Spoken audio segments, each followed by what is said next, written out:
Ironworks Underground episode number 9. It's just Josh and I today and Coda. If you're watching the video version, you can see him just chilling on the couch. But no guests today. We're trying to do a Q&A, but I don't think we got any questions. I got a few questions. Did you? Because I didn't get any. And I checked the Ironworks page, I think, and I don't think anybody... let me check. Yeah, I didn't get any questions on mine.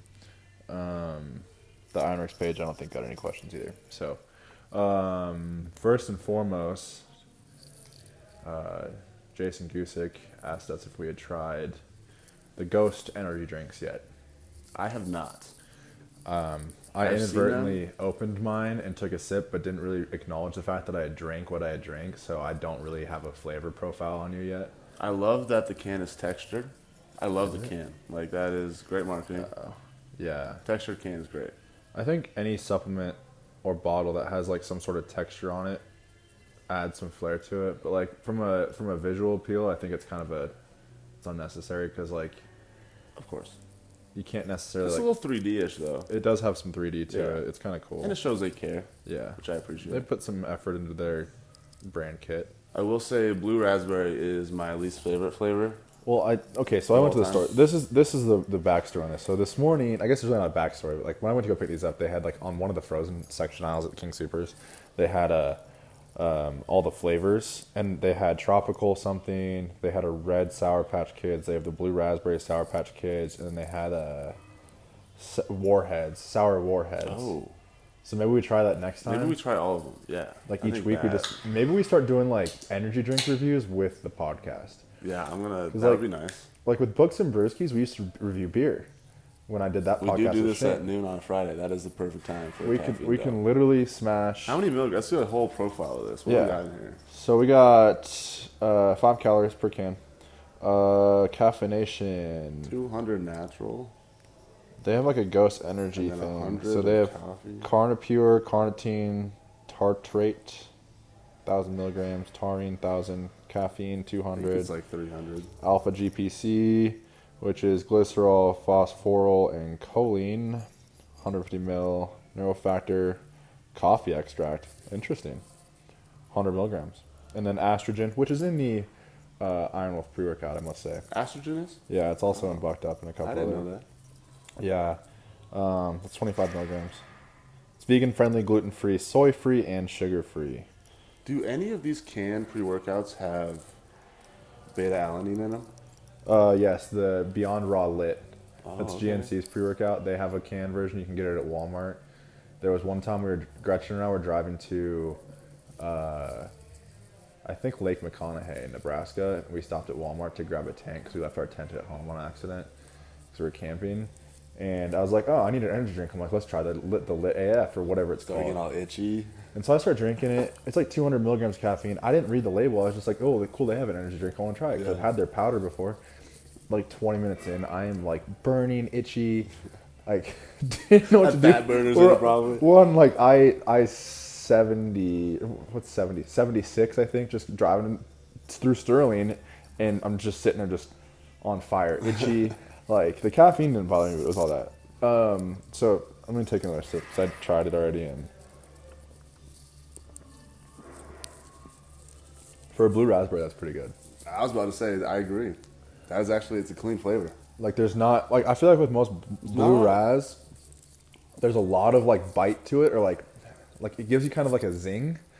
True, yeah. Like, you know what I mean? Like, a zing, like, it gives you, like a soury, like, yeah. Like, can't necessarily like it. It doesn't have, like, you eat, like a Sour Patch Kid, and, like, you first get that, like, tingly, sour, zingy flavor. Yeah. And then you get the sweetness of it. This is like almost like a balance of both. Yeah, which is crazy. I don't know how to do that. And it's not like too sugary even. Like there's zero sugar in it. Well, they have to sweeten it with something. I mean, did you see that? I didn't read this study, so I don't even know if I should really talk about it in public. That's okay. But it's about how all of these artificial sweeteners are actually affecting like metabolism in these studies. Oh, I could see that. I mean, I read a study on.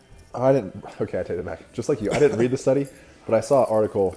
It's a bad habit. That was saying like they're starting to classify Alzheimer's as type 3 diabetes because it's derived to processed sugars, and they're starting to equate the two in some studies, I guess. Maybe I'll look more into that because it's actually a big curious thing, and especially with us with like all these concussion things, you wonder if like do concussions lead to more like CTE obviously, but like Alzheimer's or things like dementia or like down the road. Like how do we keep our brains sharper? Obviously we should probably be avoiding these processed sugars and stuff, but well, I think I totally agree. I think we're going to realize now because we have people living for so long and we have such good healthcare that we're going to start seeing how some of our habits and other things are going to affect our chronic health and all that, right? Absolutely. So like even like all the stuff we shouldn't be drinking, like all the caffeine and all the extracurricular activities we did in like college and stuff, like that will catch up, and then we're going to start seeing like even the stuff that we didn't think was like so obvious, like the air we breathe and like the city air quality and stuff like that. Yeah. So Well, there's going to be a lot of changes. it's funny, like moving out of Denver. Well, not really moving out of Denver, but always working up in Broomfield, and you're down like in Denver, right? Like kind of. I was, not anymore. I'm in Wheat Ridge now. Okay. Do you notice that sitting up here in Broomfield, as you start to drive home, like down Wads, and you look down into Denver, there's just like a brown cloud like around downtown. Mm-hmm. I wonder, like, I never thought Denver was like a really bad like pollution state, but clearly it is. And I saw somewhere the other day that I think it was Denver Post. They posted about how the EPA downgraded the Colorado and Denver in their like regulation of pollution, so where they're going to start taxing gas more and stuff like that in Colorado. Damn. And I always thought Colorado was like a clean air state, but it's not. Well, I mean, I moved down from Fort Collins. I feel like Fort Collins is definitely far enough from any major city, and it's not that big of a city itself, so it's pretty clean. Yeah. And the air quality is nice, like right next to the mountains. And I noticed like a difference like with sound pollution and the light pollution and stuff a lot too. Just coming down, like having to be able to sleep at night when all the lights and sounds going out outside the window. Yeah. So I think even that's going to be a huge difference. Like I was talking to my roommate, and if you think about it, there's so much like noise pollution everywhere. Like from all the different types of businesses and transportation. I feel like I'm interested to see like how they're going to start dealing with that too. Yeah. It's super interesting, like moving from Denver up to Broomfield. Like I lived like probably a mile from I-25, like not like streetwise, but like I guess like square mileage or whatever. If I had my window open, I could Proximity. hear. Like in proximity, probably a mile from I-25 down like a straightaway stretch, which is notorious for street racing. On that stretch, every night you hear just cars downshifting, backfiring, taking off, and it's like I got used to it. I could hear the light rail.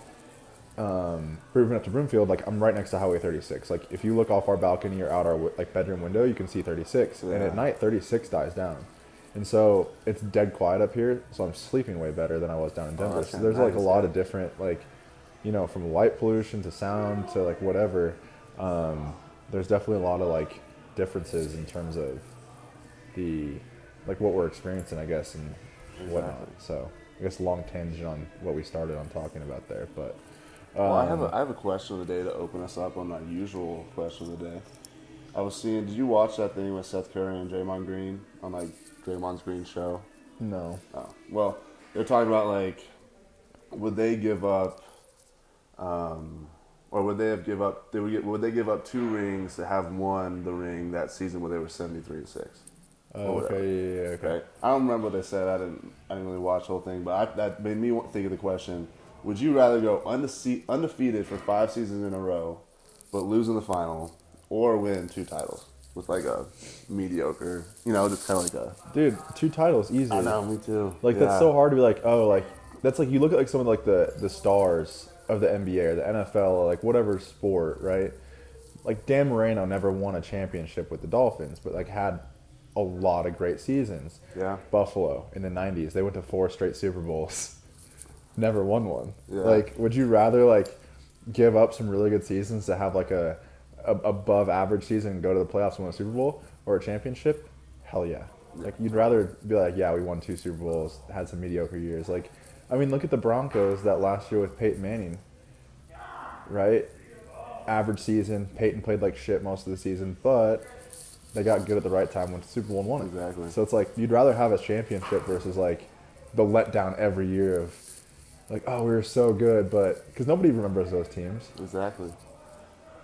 Well, it's almost like, would you rather be?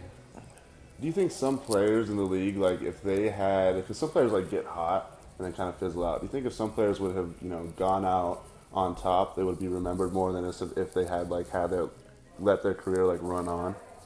You know what I mean? Not necessarily.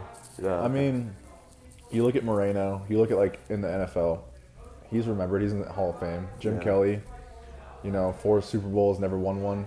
Yeah, the Pretty Hall of Fame remembered is time. good at that. Yeah, like notifying, or what is it called? noticing yeah. like talent and like the Exactly. players and it's not the Hall of Fame, but like as the voting committee. It's like you look at like if Michael Jordan had never won a championship but was super good for 20 years or however long, would you still look at MJ as like one of the best? See, that's what I mean though. Like, I don't know, I don't because then you know. start talking about like LeBron, and it's like it's just hard to say. I also am in the middle of Last Dance right now, so I might be a little biased. Yeah. I think MJ's still one of the best. But then you look at like Tim Duncan. Nobody ever talks about him. Yeah. He played for one team. I saw this stat the other day. He played for one team for like, I don't know the years. Let's call it 15 years. It might have been longer or less. Yeah. Played one team, won a bunch of championships, was like a 5-time MVP, went to the All-Star game numerous times. Where is he in the top 5 conversations? He's never talked about. Yeah. Like, you look at guys like that, he's forgotten about. I wonder why. Because he was with the Spurs and not like causing drama, and like MJ was like one of a kind during his time. I mean, not one of a kind. I mean, there was a lot of, but it's he was kind of MJ. one of a kind. He was like like watching his replays now. Like LeBron is pretty nice and he's very athletic, but like Michael Jordan just like made shit happen. like the game, dude. The game's so different. game Like you was throw different. LeBron or like any of these dudes back in like the 80s, 90s NBA, or even you go back further to like the Larry Bird days. I don't know if these dudes could take the contact those guys were taking and like the fighting that would go on in the courts. Like these guys are way more. I mean, if you're gonna take them like straight up front, like physical to physical, I feel like these guys are bigger, faster, stronger. Exactly. Yeah. To where like they might be able to adjust a little bit better, where they might even dominate that game even more in a way. Yeah, I mean, I don't know. Like, it's such a stupid debate because you only can really look at like, and I know I threw it out there, but it's a dumb debate because you can't compare this league to that league to that league because the 70s, 80s, 90s, 2000, 2010s, now to the 2020s, they're all different decades. Oh yeah. And the game's played differently across all different decades. I mean, and the world around it's different too, where all the stressors are going to be changed. Like I was thinking, like Michael Jordan, wow, how stressful that was. Like, not everyone was getting paid the right way. Like all this other stuff going on with the front office. But like all that stuff happens now, but it's just a little bit different. Like there's some rules now, but like there's still social media and everything. There's a lot of. I mean, granted, MJ had to deal with not Meta World Peace. Who am I thinking of? I can't think of his name all of a sudden. Dennis Rodman? Thank you. God, I was thinking of Ron Artest for some reason. Dennis Rodman, he had to deal with that social aspect of the, in the 90s. Exactly. So, like, could Dennis Rodman in 2022 get away with, like, oh, I'm just going to leave the team for 2 days and go to Vegas and party? Like, I need a break. Yeah, like, I don't know. like, and then wasn't there was Pamela Anderson with Dennis Rodman in one of those, like, the night in Vegas, or was it somebody else? That might have been. I don't actually know. I saw that, but I didn't know who it was. It might have been Pam Anderson. Gretchen and I just watched a TV show. It was Pam and Tommy on Hulu. Yeah, my roommate watched that, yeah. And it was pretty intense. Like, it was pretty good. And I'm like, Pam kind of got fucked over by some rando dude that was pissed off. But, it is what it is. I don't know. The NBA is weird. Before we move on to any questions, though, out of 5, a 5 rating scale, because we're gonna start doing this energy drink review. Yeah. I'm gonna have to, and I drink a lot of energy drinks. I'll say the Bucked Up one of my favorites for sure. The Bucked Up energy drinks. I've never tried those actually. Maybe we can try one next week. I already have a predisposed thought process on those, but I can review it. This tops my Bucked Up energy drink. It tops it? Yeah. It's better than it. It just has a better flavor profile. So this is your new favorite? As of right now, yeah. Wow. I don't know. I gave up energy drinks for like all of Lent. Not that I'm like super Catholic, but I was raised Catholic, and I was like, like fuck it, I'll give up something for Lent this year just because. I gave up buying energy drinks, not really energy drinks. So I've had a few, but I haven't bought a bucked up one because you only can get them at a nutrition company. Oh, okay. Well, that's the only place I've been able to find them. I'm sure you can get them other places, but yeah, I'm gonna give this one a 4.2, 4.5. I'll be easy. 4. Let's just give it a 4. No 0.5s. 4 out of 5. You know, I'm gonna bump it up to a 4 just because I don't like the flavor. You don't like originally? The flavor? You know what I'm saying? Like blue raspberry is like usually a 0 automatically. If that, like I hate wouldn't grab blue this off raspberry. the shelf. Yeah. Like I can't like. But it's good. I feel like we were also burned out on like when pre-workout started to get really big for everybody. Everybody was drinking C4 blue raz. Yeah. And like that's all you could find. Those like We blue should try the raspberry. new C4 too. Have you tried those? The new C4s In the cans? Oh, they're so good. Yeah, they totally like kind of not rebranded, but they like kind of They came back. sparked it. Yeah. Yeah, Exactly. but the problem is like you look at like their powders still, it's still trash. Like the pre-workout. It's gotta be the same thing in the can, right? I don't know. I feel like flavor profiles are a little bit different. Like if I put bucked up like Gym and Juice next to bucked up can energy drink Gym and Juice shits on bucked up powder all day. But I also haven't had bucked up powder. That's true. Like the Alani new cans, So much better than dude, the that Alani new powder is powder. trash. So bad. So bad. Like I go in and buy like the Alani new like energy drinks now. Like I like the cherry slush one. A few others like. I only like the cherry slush one. Their powder's so bad. Terrible. So bad. Like not even comparable. It's gross. It's not even drinkable. Like I'm not even using it right now, and I'm out of powder. I know. I almost asked you for some yesterday. You could buy. You know, if you need powder, there's I'll probably buy some today. some bucked up, Yeah, probably. or not some bucked up. Some Iron Wolf. I haven't had bucked up powder in 2 years. That was a little suspicious right there. I haven't had bucked up powder in 2 years because I obviously have Iron Wolf now. And I'm trying to find the questions. if you go back to the store, you can find it. Coda's like half asleep, I dude. know, dude. He's loving this. So to answer you, Mr. Gus, 4 out of 5. 4 out of 5. And we just tried them. Sour Patch Blue Raspberry Ghost. Next week, maybe we'll try a different energy drink, or we'll try a different flavor of Ghost energy drink. Because why not? Let's just keep trying. They have a Starburst flavor I want to try.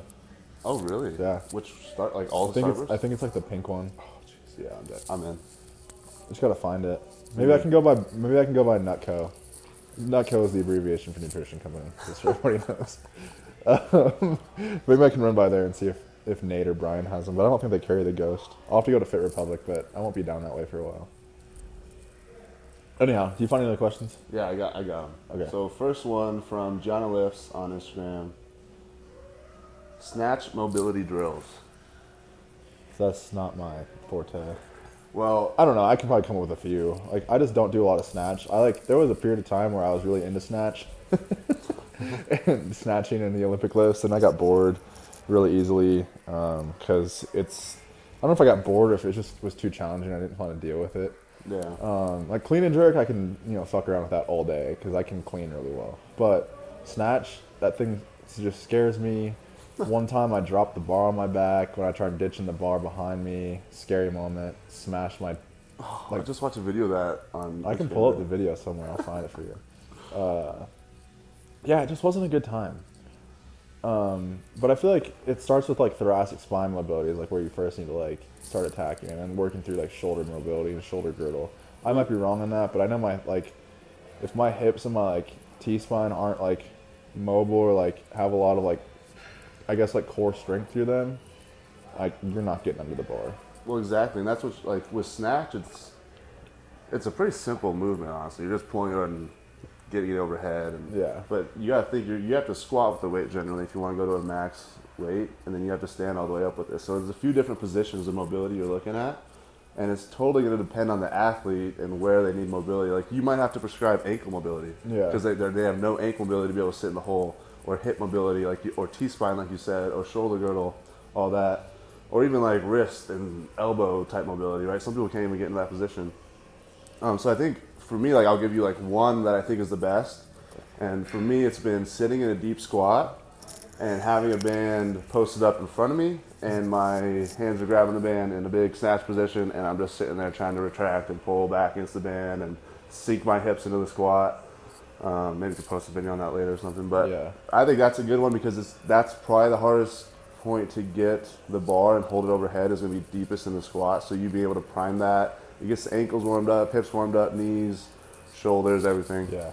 So that's my go-to. Yeah. I mean, I think like you got to start bottom up. Like you can't be like, oh, well, it's my shoulders. I mean, it could be, but you got to look. Well, let's preface. You have to be able to hold the bar over. Like there might be a True. strength, stability component too. And I think, a good warm-up, like when I used to do this, and I might be completely wrong, I follow a lot of athletes on Instagram, Wes Kitts, Hunter Elam. Wes Kitts was in the Olympics. I don't know if Hunter Elam, I don't know if she was in the Olympics yet. She lifts for the USA. I just can't remember if she was in the Olympics. But Lift Like Tiff. Those are the three, and then Cal Strength. I follow them. Then that's kind of their bread and butter.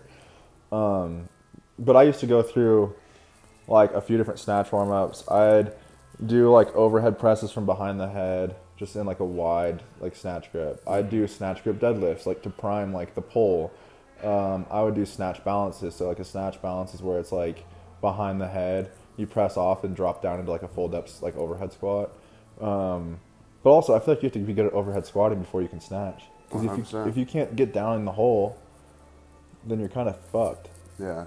I mean, so my progression would be so mobility-wise, that would be a mobility exercise, but then progressing to a snatch is a whole other thing. So I would have, overhead squats program, then we do a muscle snatch, and then maybe you'll do a hang snatch, and that's after we make sure that you have, like you were saying, the snatch jerk type stuff, popping it off the back and all that. So, really you got to make sure you can even hold and stabilize the bar overhead, and then squat with it, and then we'll talk about snatching with it. But I think just from a mobility aspect, that band was really good. If you want specific ankle or shoulder mobility exercises, combat stretch is really good. Yeah. I feel you should be able to do, and I may be off on this, but there's times where I will program muscle snatches for the athletes, even if we don't snatch, because it's a very simple pull to press. It's almost like our west side press that we do with dumbbells where you kind of rotate and press out. It's almost close to that. So I feel those are okay to program early and start really kind of maybe working that lockout or that press out. But again, I'm not the Olympic lifting expert here. I don't Olympic lift a ton. I can't tell you the last time I even trained cleans. I used to train cleans every week and I don't even do that anymore. Well, you just gotta think that Olympic lifting is a huge time investment. So if you have the time to invest and the will or the buy-in from the athlete to do it, then go ahead and do it. But I mean, there's no bad exercise. There's just gonna be ones that are more optimal, right? Yeah. So I think that's why I don't use snatches.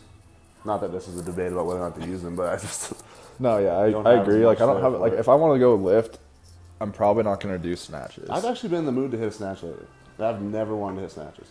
I don't know. Every once in a while I see a video and I'm like, oh, I would love to go start Olympic lifting again. And then I get in my next week of training and I don't do it. Well, I hit the bar for one rep. I'm like, yeah, fuck that. Yeah. What I used to do is I used to do max effort legs on Monday, like we always have.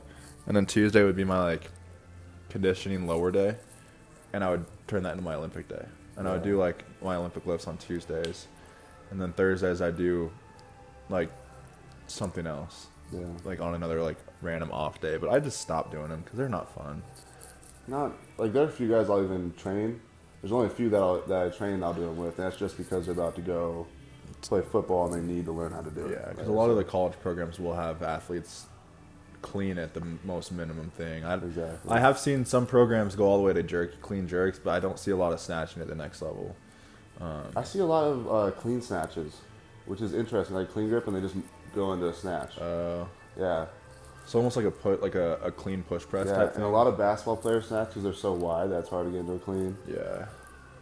You see all sorts of those variations of those. I do. I will say I do enjoy doing dumbbell single arm dumbbell snatch, clean jerk, clean.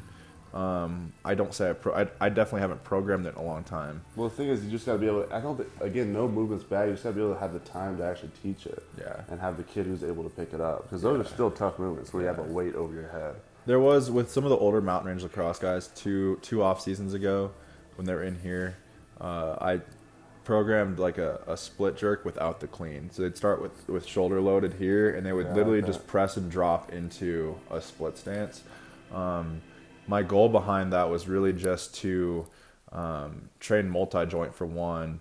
Obviously, we wanted to get like some sort of explosive movement into it, but also these athletes are playing like in a unilateral. So I like playing a lot, like you see them do a lot of unilateral type movement, sprinting, cutting, change direction, deceleration, acceleration.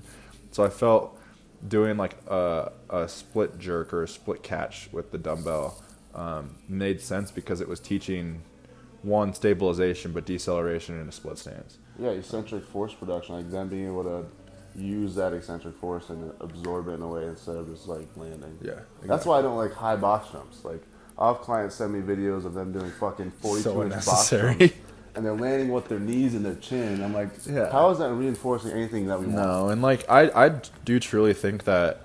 I mean, it's cool. It looks cool if you can jump that high, but like it's not necessary. You can produce just jump higher. Just do a 20-inch box and load it with like dumbbells, or load it with some sort of like external load, and then you're producing more force to get to the same height. Well, the goal of the box is to decrease the landing height or the landing force, right? Yeah. So it doesn't have to be super high for you to do that. No. Keep your legs straight. Yeah. And then land. Yeah. I do have to say, it does look cool though. Whoever's on Ox today in the gym's playing some pretty good music. I don't know if they can hear this out in the podcast, but all the Holy Family High School athletes are here training. Next question. It's from Hana Hadera on Instagram. Why high squat? What does it target compared to box or conventional squat? High squat? Like a high bar squat. Oh. I'm assuming this probably came from the fact that literally almost all of us this week somehow decided to program high box squats for our athletes. Because I saw you guys doing high bar, not high box. Oh, I went high box this week. Did she say high bar? High bar. Oh. Different question. I thought she said high box. Why do we do high box? Well, I guess now we're on the topic. So I guess my thought, and you might have a different thought process on this. I programmed, so if you look at my program over the last 3 weeks, we started out, I guess if you look at the last month and a half, we're a lot of in-season training going on for our athletes. Trying to take some stress away was my main goal. Trying to just change stimulus, obviously another huge goal. So about a month and a half ago, we started in like a deadlift cycle. We went like basically all like block deadlifts. So we went from like a 4-inch to a 6-inch to an 8-inch and then back down to a 6-4 each week. And then we went to pin squats. So that's just pressing off the rack. And now we work down to a high box squat. So we're like basically being able to support more weight at a higher point. So the body's getting used to holding and like supporting like, an extra 80 pounds off over somebody's max, because then they're not like having to fully squat it. Mm-hmm. 2, we're taking some of that full range of motion stress away that could, fry a central nervous system. It keeps a lot of that stress off the body. And 2, now we're training at a different point in range of motion. So you look at the way I think towards things, every athlete needs to be strong at every point in the range of motion. If you have a breakdown in the chain, you're going to lose power at some point, right? A lot of our athletes play from, an athletic position. You're not going to play from 90. So we should train. Now, don't get me wrong. There's a lot of places out there that only train at 90 or only train at like 45 degrees where an athletic position is. Wrong. Not wrong, but not right.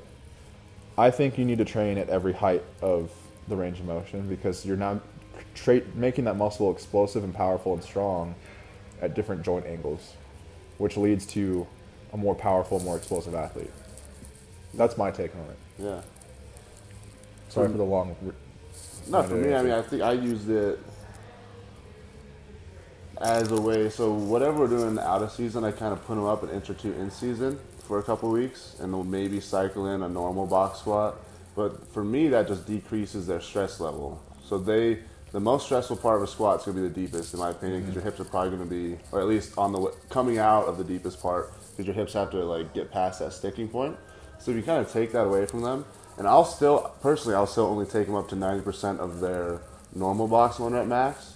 So then they're still moving the weight super fast. There's no like, because in my opinion, you are loading the spine with weight. So if you load the spine with over 100% of what they have done at a lower box, you're probably going to get another neurological stressor that you maybe didn't want. You know what I mean? If you're trying to decrease stress, in my opinion.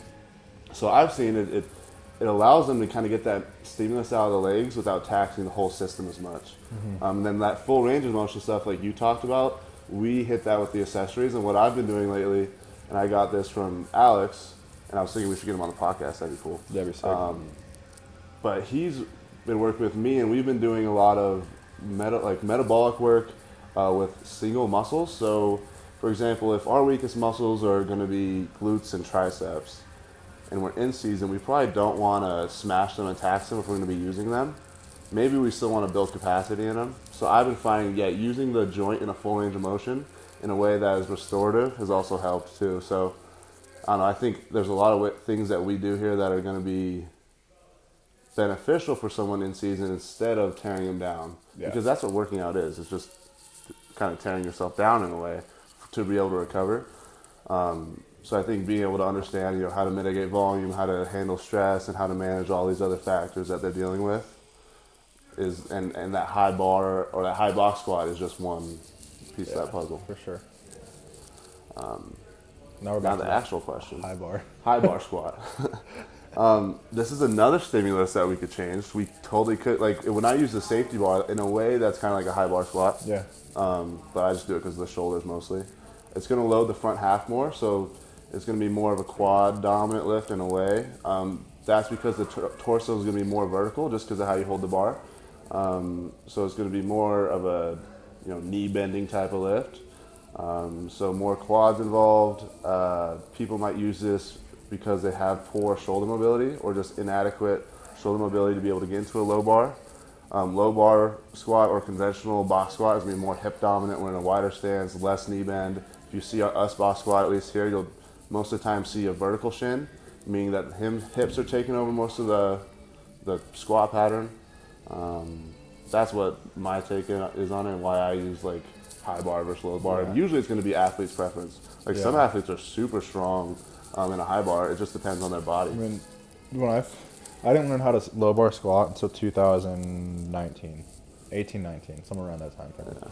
So I played my entire high school, youth, college career high bar squat, not even box squat. We didn't even box squat until I never box squat until I got 2019 when I started diving down the path of all the conjugate method stuff.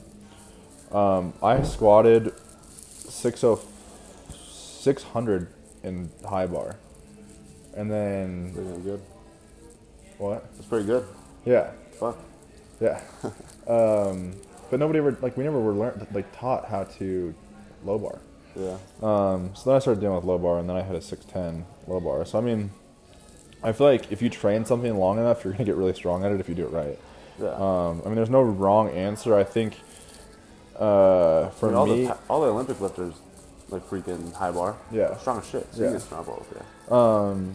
So I mean, I just like to use high bar as a different stimulus. Now, with our athletes, I can't say I spend a ton of time like changing their squat mechanics. For the most part, everybody after some time we start working into the low bar and start teaching the low bar, just because I think it's personally superior to high bar in terms of like muscle activation, what muscle groups you're utilizing more of. I think hip development for sure. Yeah, for sure, 100%. I mean, you're definitely going to get more quads out of a high squat or front squat. Exactly. I mean, my younger brother, he was taught high bar for a long time, and I mean, he even has some coaches now at because his high school. So he goes to Rapo. His high school team, they train at a facility. I'm not going to name the facility, but they train at a facility down Highlands Ranch, I think, 2 days a week. And Braden's getting shit on for low bar squatting because it's wrong by some of their coaches. And I'm just like, bro, what? He says his upper, he was just basically saying his torso goes too far forward. I mean, yeah, that's tough. Like he goes, Not my program. He's like, your torso needs to stay tall, is what he told Braden. Like you need to stay upright. Where obviously we know in a low bar you're gonna have a little bit more of a hinge. Yeah. The coaches there don't like that. So I mean, it's the thing. If they like tried to fix his bar position, it's different. Like But- if they want him in a high bar, but if he just said get your chest up, then dude, you don't that's know all. the difference. It's literally all he said. He's like, hey, Yeah. your chest is too low. And Braden goes, well, I'm low bar squatting. He's like, it's just too low. Yeah. That was his response to him. And so like you just don't know at that point. Like, Yeah. and the fact that he wasn't trying to sit there and like coach him and correct him, he just kind of told him is kind of fucked. Yeah. But it is what it is. I told Braden just to power through it and just continue doing what he has been taught and doing. And he trains twice a day. He follows our program. He goes to Lifetime on his own time, or he comes up here. But no, I think high bar is great. Like I don't do it enough because I just want to change my stimulus sometimes. And high bar is fun because it's challenging, and I hate high bar. I do too now. Fucking hate it. It was funny when I was learning the low bar squat. I would literally like low bar squat during my warm up reps until I felt uncomfortable with the weight, and then I go back to high bar. That's crazy. So I'd be like, at 315 high bar or low bar, and then I'm like, 355, 365, we're going to high bar, and I'd finish out my workout with a high bar because I just wasn't comfortable holding the weight. That's so weird. It is weird. It's really The weird. high bar doesn't feel comfortable on my back at all. That's the only problem with it. Yeah, I don't know. I just like sitting on that shelf on my lower back now where it's really comfortable. Yeah. I don't know. Maybe I went triples today at 275 and low bar. Maybe I'll try high bar next week for my dynamic. Just Yeah, because. yeah. We got another question from Hannah. This is the last question I got, actually. This is a nutrition question. Okay. Macro breakdown depending on goals. Strength versus speed versus endurance, etc. That's a tough It's been a question. long time since I've tapped into my nutrition degree. Macro? Yeah, so macro breakdown depending on goals. Strength versus speed versus endurance. So I Well- recently kind of started looking into this, but with That's training. tough. Because your training is going to kind of change.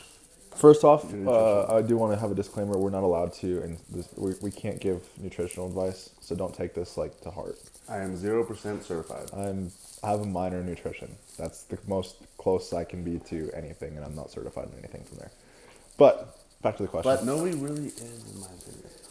No, unless you're like a dietitian. Yeah, there's a certain level. Unless but you're an there's a lot of- RD, you're not. Nobody's really certified. Like, Don't listen to any coach or trainer. I mean, I give advice. I give Yeah, like like- ideas. I'm like, hey, like you're definitely not eating enough. Yeah, like our experiences, like whatever. One of my high school kids who's in this building right now comes to me one day. He's like, Christian, why am I not gaining weight? I'm like, well, Chris, what are you eating for breakfast? Oats and a protein shake. Yeah.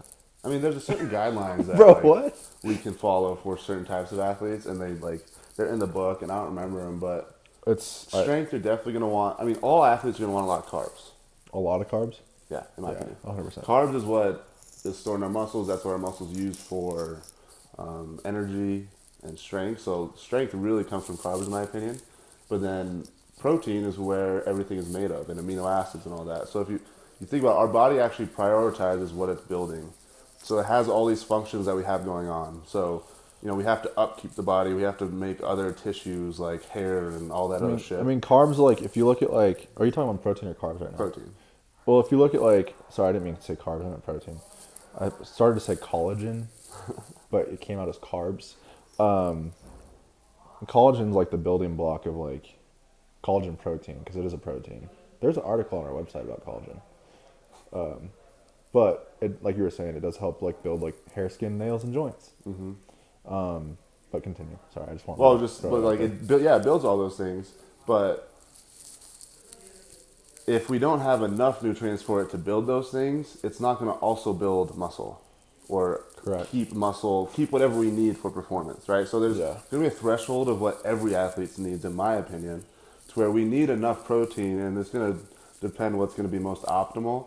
I tell all my growing athletes to do 1 gram per pound of body weight. That's what I tell mine. Wait, is that right? Yeah, that's right. Is it, wait, maybe a bit is it excessive. 1 gram like- per I think kilogram it's body like- weight, or is it 1 gram per body weight? Because I always tell everybody, like, hey, you need to try to shoot for body weight and protein. So if you're 240 pounds, you want to maintain body weight or increase muscle size we need to be hitting 240 grams of protein a day. Yeah, and I've said it before, and I still kind of say that, mostly because I don't think people will ever actually eat that much. No, They'll but try they to. try. Yeah. That might be a little excessive, but, and of course, like, if you're going to do this and you get sick because you eat too much protein, it's not our fault. But I definitely would try to eat that much protein, yeah. But then people start to neglect carbs because they're thinking, oh, protein. Yeah. Well, they'll be like, okay, I'll just have protein. Well, I've definitely gotten down that path. But like in college, there was times where I'm like, well, I need more protein. I need more of this. Like Exactly. I tried to avoid carbs, like not really like intentionally, but I'm like, well, I need more protein. I don't need that many carbs. Yeah. Well, you know what's ironic is, so, you know, like the pump everyone tries to get at the gym? Yeah. Where we go into the gym, we do like sets of like 8 to 12 reps, where we get a pump, we get really thick. Well, that type of, it's called sarcoplasmic hypertrophy. That type of training forces our muscles, or promotes our muscles to suck up nutrients, right? Yeah. Well, if we deplete it of nutrients, and then we also don't have carbs in our diet, then we have nothing to suck up, so then we just look depleted. Yeah. Right? Because it forces it to deplete so that it's like a sponge, squeezes it out so it can suck it all up, right? So then a lot of people are thinking like, oh, we don't want as much carbs, we just want mostly protein. Well, you might be building muscle, but you don't have anything to fill them. Yeah. Yeah. Yeah. I mean, so high carb, definitely for an athlete, like high carb. well, it's funny, like you go out there and like see all this stuff on social media. So many people are like, carbs are bad. Don't eat carbs. Carbs are bad. You don't need that much carbs in your diet. And like in reality, like you need to eat carbs. Throw some rice down. Throw some pasta down. Like I'm comfortable telling an athlete to eat like at least a cup of rice per meal. Yeah, I remember when Dalton was trying to like gain. Was he trying to gain weight when he was eating carbs? He's trying to keep weight on, yeah. This dude would come in with a bowl of rice, just lift, plain rice every lift every day, and he was coming every day. Yeah. And it was funny because like there was sometimes where he'd leave his bowl of like half-eaten rice on the counter. Yeah. And it was just like, bro, finish your food. But yeah, for an athlete, I'd say general guideline would be like eat your body weight in carbs, and then maybe I've heard like, I mean, if you're like in competition, like leading up to a competition, maybe 8 to 11 grams of carbs per pound or per kilogram. I don't remember off the top of my head the different conversion rates. If it's like if you're anywhere between like 300 to 600, pretty good. It's obviously it's gonna depend on so much. Like I can't give you these strict guidelines. It's gonna depend on your body weight and everything. So yeah, for sure. Don't forget fats though. Fats are super good. I say generally have like 100 grams. But again, eat healthy fats too. Don't be going out there and eating like a bunch of chicken wings, thinking you're eating like healthy fats. Like fish and oils and avocado. Butter's not the worst. Butter, like it's real butter, source. not like like we at home. I can't believe it's not butter. Yeah, don't eat. I can't believe it's not butter because it's not butter. It's fire though. I can't tell you the last time I had. I can't believe it's not butter. We eat real butter. Like we don't eat like the country crop. Like I guess at my parents' house, my dad's house, we eat, and my mom's house. Not think about it. We've always had country crop, but Gretchen and I only buy like the stick. Yeah, I buy Challenge or whatever. What's that? Has a fucking elk on it, so I'm like, oh, must probably real. Must be nice. I don't know. I buy the Kroger brand unsalted butter. Oh, that's what you mean by real butter. Yeah, like the stick butter. Yeah, I thought you meant some like fancy. No, yeah, I just buy stick butter. Not some fancy. I don't like shit. the stuff. Like, okay, I how about this? money on Good that question. Do you like your cream cheese spread like whipped, or like the classic? What do you mean classic? Like, have you seen like the whipped spreadable where it's like fucking? It's like whipped cream. No, I've never had that kind. Oh. Is it good? No. I don't like thick one. I don't like plain cream cheese. Okay, well, there's. I eat cream cheese on a bagel. That's be flavored. But I prefer like strawberry or blueberry flavoring or like some of the other kinds that are out there. I don't like just plain cream cheese. Not for that. It's not like I don't really know what it is. I have an issue with like certain foods, like textures. I don't like certain textures. Some flavors are just off to me if it's by itself. Now if it's like a cream cheese frosting cinnamon roll, god damn it, the cinnamon thing. I can't say cinnamon all the time. Synonym. Fuck. Cinnamon roll. Like if it's a cream cheese frosting, that's solid. Like I'll eat that all day, every day. Oh, but if it's like the main thing, you're like, yeah, I can't just have it by itself. Yeah. I don't know why. There's a lot of mental things with food, man. That's also a whole other component. Like you gotta be careful talking to athletes about food sometimes. Yeah. Because you have no idea like what they like, don't like, if they're allergic, if they're not allergic. Or just like mentally, like if they can be anorexic or they can have other mental like orthorexia going on. Like I have some people who train too much and don't eat enough. It's like you have to stop training, but mentally they can't, so. Yeah, I mean it's tough with certain things. I'm turning the music down in here because it's too loud. I don't know if they can hear this on the podcast, but again, who's ever on the aux today is playing some pretty good music. But This is not my cup of tea today, but well, they played country for a minute, and that's just like your most number one enemy. hey, it's all about the tempo. Yeah, that's true. Because I put Cole Wetzel on in here before, and you've been like, "Oh, this is actually kind of good." Yeah, I told you. It's Cole Wetzel's more rocky country. Exactly. Like it's not. It doesn't have to be my type of music, but if you're playing in the gym, it has to have the good tempo. Bro, I don't know, because sometimes I'll like lift with like Earth, Wind, and Fire on. But yeah, that's in your headphones though. That's different. Yeah, that could be your vibe. But if it's like a gym vibe where Yeah, that's everyone's true. like energies are up in the air, you're like, come on. That's fair. Yeah. Do we got any plugs this week? Any shout outs to certain brands? Obviously, we're going to plug Iron Wolf because that's just a weekly thing. But Joko Tenant checkout, Iron Wolf subs and apparel. We have some new apparel coming soon. yeah, so I meant to bring a shirt today because I was going to try to hype it up a little bit. So on the website, it's all shipping only. We're just kind of outsourcing our apparel right now. Solid stuff though. We got 3/4 sleeves like the baseball tees. We tried doing a pump cover. It failed. It sucked. We're gonna make a new line of pump covers though. Yeah, it was just like the issue with it was the sizing was off. Logan tried wearing it, and he ended up turning into like a weird like crop top cutoff. Looked cool though. We posted a picture of it if you want to see it. The logo looks sick on the back. We got some hoodies on there. We got some different T-shirts. We got a tie-dye shirt if you're into like the tie-dye stuff. That's popping right now. Yeah, so we got it's not really like a tie-dye because like I feel like if you think tie-dye, you're getting all the different colors. Mm-hmm. This is like a black tie-dye. Yeah. So like it has a sick tie-dye design within the shirt, but it's all dark. Has a little Iron Wolf logo on the chest and then a large one on the back. I think it's the Iron Wolf, like the sports nutrition logo, the badge that we have. Pre-workout right now, we're getting low on black cherry. We're like damn near almost out of creatine, so that's unfortunate. Creatine's almost out everywhere. Oh, because China is in a 3-week lockdown as of right now. People are not allowed to leave. They're in like do not leave your home lockdown. Like yeah, I heard people aren't getting food and shit like that. Yeah, it's bad. So we're unfortunately going to be out. Once we run out of this creatine, we were kind of given an estimate around July for creatine restock. Unfortunately, due to this lockdown, because not a lot of people know it, but pretty much all the raw materials for supplements are sourced in China. So if you're getting low on creatine, you better load up because we're about to either see massive price increases or just a lack thereof creatine altogether. So it's unfortunate, but it's just kind of the world we're living in. We've been dealing with it for 2 years now. If you do run out of creatine, you can get it in red meat. So just increase your red meat intake if you don't have creatine, and that should help kind of balance it out, especially if you're an athlete. Yeah. So, I mean, there's other places you can get creatine. Like, if we run out of it, like, our bottles are 100 grams, so you're good for 100 days, or 100 servings, not 100 grams, 500 grams, 5 grams a day. You get 100 days worth of ours, but again, we're almost out. And the other place you can get, like, creatine, and I'm not going to try to hype up other companies, but bulk supplements you can get, like, fucking huge bags of creatine. So if you're, like, you're hurting and need some creatine, either buy it online at bulk supplements or like with Iron Wolf, or just eat more creatine dense foods. So, you know those egg bites you posted on the page? Yeah. I've been eating them this week. How are They're they? fire. Super convenient. Yeah, very convenient, very nice. I think we should post more recipes on our blog. Yeah, I'm super down. We just need to come up with them. More recipes, more food recipes. I know a lot of people like that one just because it's easy. You can make them on Sunday. It takes, an hour to make? Yeah, and it's like easy. 30 seconds in the morning to warm up. Yeah. Each one, I don't know if I have the macros on there. I think I did, like rough macros.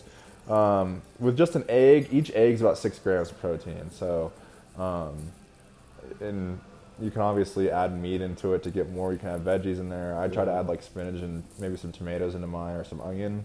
Yeah. Just to add just a little bit more. But so back to the supplements though. Our protein will be dropping later this month, hopefully. We're still waiting on label approval. Well, actually, we got labels approved. They're just in the printing process for labels. Blood Orange pre-workout may be back in stock sooner than I thought.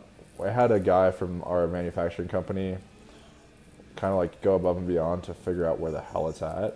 And he says it's in the production schedule, meaning that it's pretty close to getting produced and like manufactured. So hopefully that gets here soon because we're low on black cherry. But black cherry's not too far behind that. We're like 6 weeks out from another black cherry restock. So And then if anybody has any ideas for flavors, Bryce and I are talking about doing like a more intense Iron Wolf pre. Pink lemonade. I agree. I think pink lemonade's gonna be Baja sick. Blast. Like a Baja Blast. There's a Rise or whatever brand. They have a Baja flavor. Pretty good. But this new, and I'm just gonna throw this out there now because I think it is what we were planning on calling it like a year ago. We're gonna call this higher level of pre-workout Primal. So like Iron Wolf Primal pre-workout. So yeah, just be on the lookout for that. We're probably like 6 months away from that, but 5 months, mid to end of summer, I'd say, before we try to start diving down this path. But pink lemonade is probably going to be the first flavor with that. Fuck yeah, cool. So, and if anybody has other flavor ideas, let us know. Yeah. So, and if you want any online coaching or anything in the gym, we have a lot of options on our Traineroic. Yeah. You can check out the links in our bios. Ironworks Performance, is that the Instagram one? At Ironworks Performance? Ironworks_performance. At Ironworks_performance. We also have the other account that some people may follow, Ironworks_online. Yeah. But if you just go to our website, if you go to ironworksperformance.com, choose training at Ironworks as like the little drop down menu, you can go to online programming. It'll take you to like our main online programming page. You hit let's get started. It jumps you over to Train Heroic where you can see all of our programs. I'm sure we can link that down. Yeah, I can do that in our... Check the link. Maybe we can post it like in the link right here. Or between us. Yeah, maybe it's right here. I don't know. But I don't know how to do that. No idea. We'll figure it out. Yeah. Who knows? But anyhow, you can check those out. We got a few $14 ones. I think there's some of our higher level programs on there, like 12-week programs that Josh has been working on. And then we're trying to post a bunch of like content on our Ironworks online page, like how-tos. Yeah, so if you have any how-tos, send those into either to the Instagram. Yeah. You can call in, send a voicemail. You can write us by mail, 555 Alder Street, Bloomfield, Colorado, Unit 14. Dude, I hope somebody mails us That'd be questions. so great. Mail in your questions. Mail in only questions. Yeah, use the Pony Express to get them in here. United States Postal Service Pony Express.